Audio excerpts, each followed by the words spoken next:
हनुमान जी ने पर्वत नहीं देखा, पर्वत पर भ्रमण नहीं किया, पर्वत का निरीक्षण नहीं किया। देखा सैलना लेकिन औषधि चीना, उस सहसा गिरी उपार कपिलीना। ऐसा थोड़े कि बूटी नहीं पहचान पाई। देखा सैलना लेकिन औषधि चीना, सहसा गिरी उपार कपिलीना। तो आप कहेंगे फिर द्रोणागिरि पर्वत क्यों उठाया?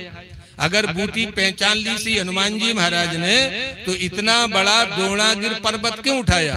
आप सुन चुके हैं, हनुमान जी पहले करते हैं विचार और बाद में करते हैं काम। हनुमान जी ने विचार किया कि ये संजीवनी बूटी लेकर के हम जाएं, 60 लाख योजन आए और 60 लाख योजन वापिस जाएं, और दुश्मन का वैद है, राजी बाजी से आया नहीं है, फीस भी हमने जमा की नहीं है, मजबूरी में उपचार कर रहा। हमारे डॉक्टर साहब ग्यारसपुर के बैठे हुए, बुरा मत माने। हाँ, ये ग्यारसपुर में हमारी थाने ग्राउंड में 3-4 साल कथा हुई थी। श्रोता महानुभाव यहाँ से बहुत से लोग वहाँ आए हुए हैं। तो आज हम संजीवनी बूटी लेकर के जाएं और रावण का भोगी वेद है, हम संजीवनी बूटी लेके जाएं और सुखैन वेद कह दे जतो असली नहीं, जतो तुम नकली ले आए, का पूरा काम गड़बड़ होगा कि नहीं होगा? अगर वो बदल ही जाए कि ये थोड़ी ही संजीवनी बूटी है तो दूसरी है। हनुमान जी ने कहा दुश्मन का वेद है, इसलिए यहाँ 4 प्रकार की बूटियां थी द्रोणागिरि पर्वत पर। वेद बदल सकता है, रावण की वायरलेस उसकी सूचना आ सकती है, इसलिए पूरा द्रोणागिरि पर्वत उठा के ले चलो। वेद से कहेंगे जनन्या तो अच्छी वाली ले ले, असली वाली ले, फलानी ले। इसलिए देखा सैलना औषधि चीना, उस सहसा गिरी उपार कपिलीना। नंबर 2, हनुमान जी ने विचार किया कि हम संजीवनी बूटी लेकर के जाएं और मुझे अयोध्या के ऊपर से निकलना है, क्योंकि राम जी ने कह दिया था लौट करके आओ तो अयोध्या का समाचार लेते आना।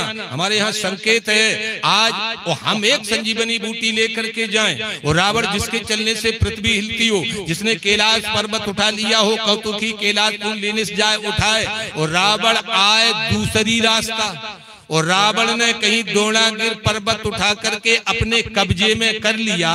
राम जी राक्षस मारते रहेंगे और रावण का घर का वैद, घर का अस्पताल, वो जड़ी बूटियां घोंट घोंट करके पिलाता रहेगा, इसलिए राक्षस मरेंगे नहीं। इसलिए जब तक राम जी रावण का युद्ध चल रहा है तब तक ये औषधालय द्रोणागिरि पर्वत राम जी के अधीन कर देना मेरा परम कर्तव्य है। इसलिए देखा सैलना लेकिन औषधि चीना, उस सहसा गिरी उपार कपिलीना।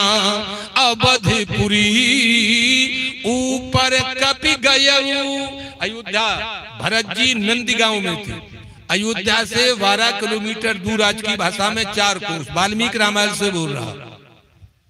वाल्मीकि रामायण में वर्णन है अयोध्या से 4 कोस 12 किलोमीटर दूर नंदीगांव में भरत जी जो है साधना करते थे और अयोध्या की व्यवस्था देखते थे। अयोध्या का पूरा जो है भार उनके ऊपर था। आज रात्रि के समय अनंत मसीह हनुमान जी महाराज को जैसे मैं पर्वत के देखा, भरत जी ने बाण दिया, हनुमान जी महाराज नीचे आए। हनुमान जी महाराज पूरी रामायण में कहीं मूर्छित नहीं हुए। हाँ, इनको मूर्छित करने वाला कोई है ही नहीं। महावीर विक्रम बजरंगी, कुमत निवार सुमत के संगी। इसीलिए तो ये प्रवचन सत्संग जरूरी होता है। नहीं तो आप पढ़ेंगे रामायण में, सुंदर कांड में एक चौपाई है, ते ही जाना कपि मूर्छित भयऊ और नाग पास बांध से ले गयऊ। ते ही जाना, मेघनाथ ने जाना हनुमान जी मूर्छित, लेकिन उसके ऊपर की चौपाई है, प्रभु कारज लग कपिये बंधावा।